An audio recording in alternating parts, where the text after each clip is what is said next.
Tyler and Charlie ran down a hall behind the youth's apartment. "There is a way back to the elevators around here," told Ty. When they got to the elevator bank, Mr. Bragg's door was open. The boys rushed inside. "The 14th floor," asked the operator. Charlie was silent. He was busy thinking of the clues in his puzzle. "Hey, Hitch," said Ty, "we're going back to Mr. M's, right?" The old elevator operator leaned towards Charlie and grinned. "A penny for your thoughts, Master Hitchcock?" "Penny?" thought Charlie. "Yes, pennies make sense." "Wait," he said. "All the stuff I've seen tonight is all smooshed together. It is all smooshed together like a jigsaw puzzle. You know, that the teachers said I had a—" Yeah, said Ty, "a photographic memory." "Exactly," Charlie said. "So here's what we definitely know." He listed all the clues they'd come across that night. Tonight's clues: Number 1, the plastic tubes in Mr. M's room. Number 2, the folder on his table. Number 3, Bragg's vanishing trick in the elevator. Number 4, Bragg saying that the hotel had magic in its walls. Number 5, the blackouts 1 week ago. Number 6, the color of the drapes of the window Mr. M jumped out of. Red, purple. Number 7, the color of Mrs. Drake's robe and Mrs. Drake's dream. Number 8, the neon sign of the rabbit and the hat outside the hotel. "The color of the drape was purple," said Ty. "At least I think that is what I saw before I got knocked down. Let's go back up and check." "Not yet," said Charlie. "We need to go to the basement." Mr. Bragg kept grinning, and down the elevator zoomed. At the bottom, the boys found themselves in the huge cellar and power center of the hotel. "Where are the fuses?" asked Charlie.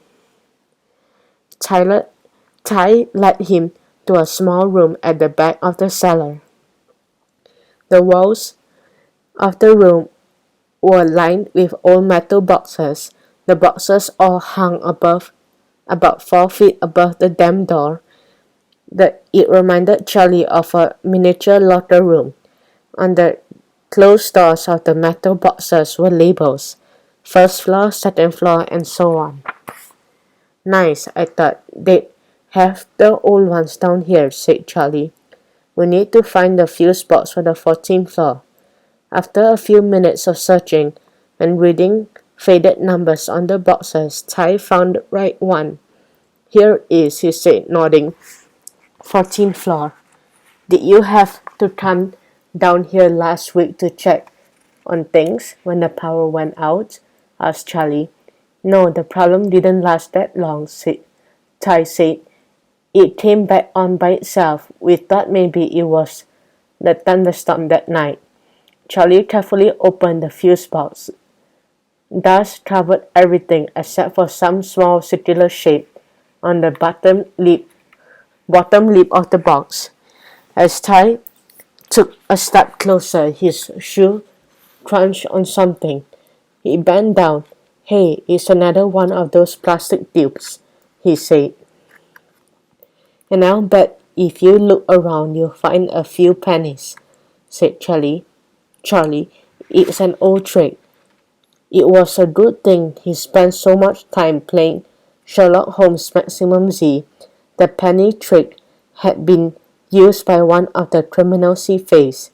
But Ty looked pretty confused. Charlie explained, "If you put a penny next to the fuse box, it can cause it to short out or flutter.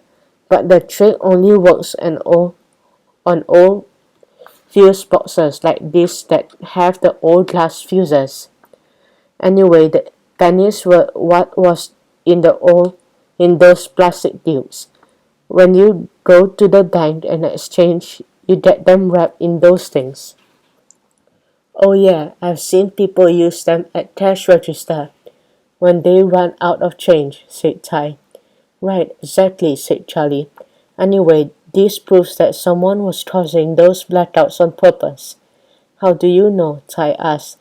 These circles where there isn't any dust, Charlie said, pointing.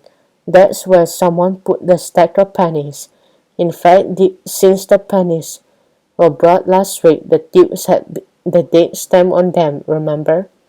It means someone was planning for the lights going out. Ha, and I thought they were for candy, and he had a sweet tooth, said Tai. So how did you figure out the penny thing? I'd seen those plastic tips before, but couldn't remember where, said Charlie. How do you remember? Tai asked. When Brock said, a penny for your thoughts, Charlie said. That's when it all came together. Huh, pretty smart, Hitch, said Tai. Brad doesn't miss much, thought Charlie. It almost like he knows everything that's going on in the hotel. But now we need to go. I think we need to go back to the 14th floor, said Tai.